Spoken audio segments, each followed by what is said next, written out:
आज पूरे विश्व में भारत की छवि दुनिया की नजरों में एक आदर का स्थान, चाहे दुनिया के शासक हो या दुनिया का समाज हो,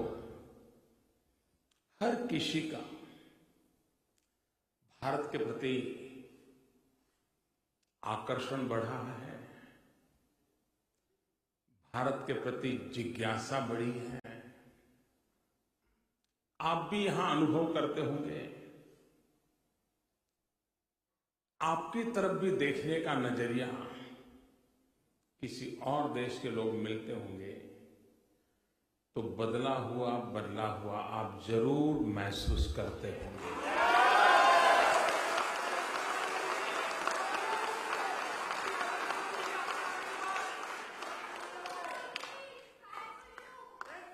किसी भी राष्ट्र की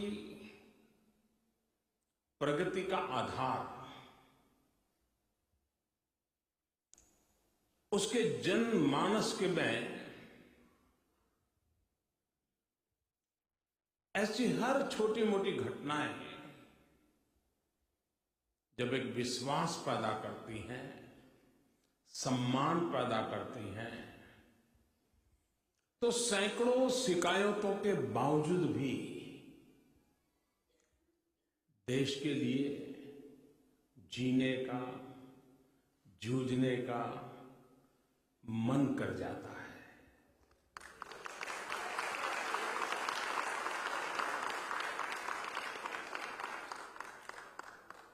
और ये आज सब दूर अनुभव होता है। दूर सुदूर मंगोलिया में जाएं, वहां भी कोई हिंदुस्तानी रहता होगा, उसको भी लगता है साहब वाह, वक्त बदल गया है।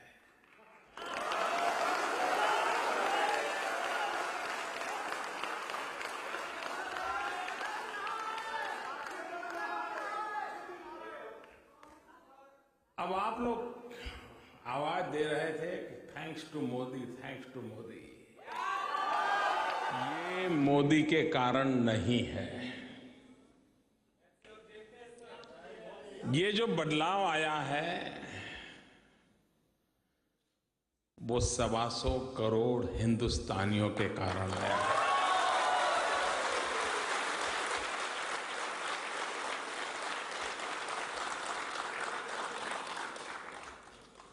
आज दुनिया की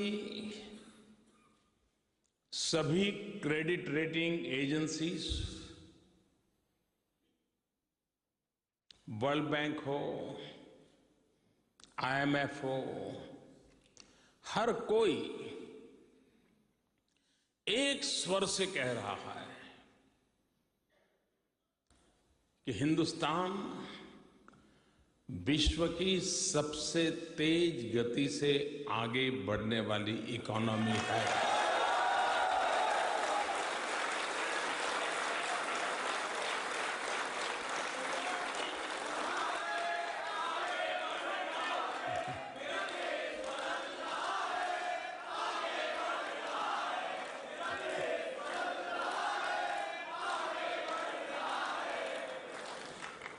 अभी पिछले वर्ष के लास्ट तिहाई का जो जीडीपी के आंक आए, वो कह रहे हैं कि लास्ट तिहाई का ग्रोथ 7.9% था।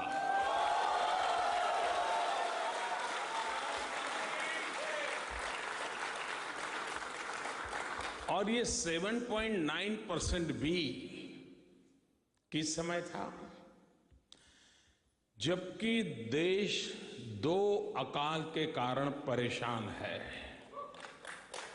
2 साल से बारिश कम हुई है, सूखा है।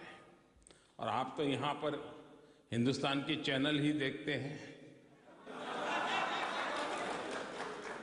तो आपको मालूम है क्या क्या आता है। पानी की किल्लत, पशुओं का हाल, यही टीवी की खबरें रहा करती हैं। ऐसे प्राकृतिक आपदा के 2 वर्ष, दूसरी तरफ पूरे विश्व की इकोनॉमी डामाडोल है।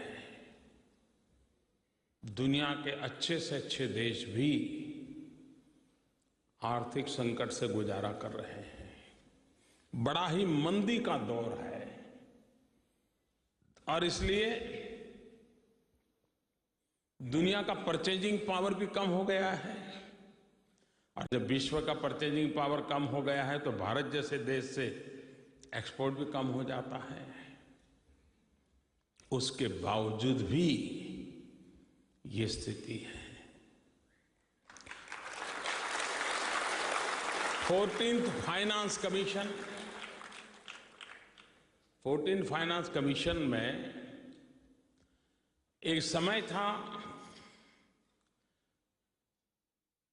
कि भारत सरकार के पास जो भी खजाना है राज्यों का और केंद्र का मिला करके,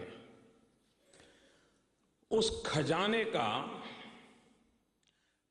35% हिस्सा राज्यों के पास होता था, 65% हिस्सा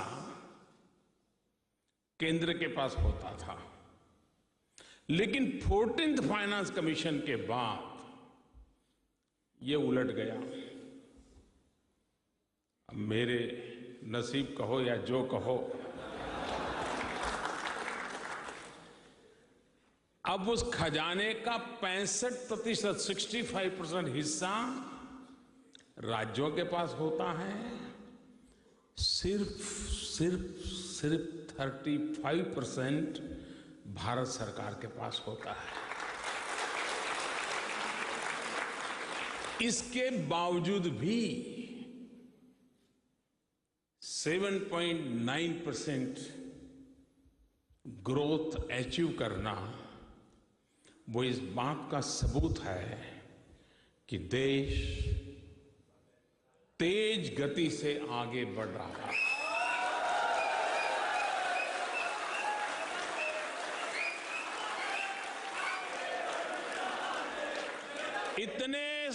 इतनी कठिनाइयों के बावजूद भी जब हम सरकार में आए तो देश के लिए मरने वाले, देश के लिए जीवन खपाने वाले हमारे सेना के जवान, हमारे सैनिक, उनका सम्मान, उनका गौरव पिछले 4 दशक से उनकी एक समस्या लटकी हुई थी। सरकारें आती थी, वादा करती थी, फिर जाती थी, फिर वादा करती थी, फिर आती थी। वे आते थे, जाते थे, आते थे, जाते थे, लेकिन देश का जवान वहीं का वहीं खड़ा था। हमने वादा किया तक हम 4 दशक से लटकी हुई समस्या का समाधान खोजेंगे। आर्थिक बोझ बहुत बड़ा है,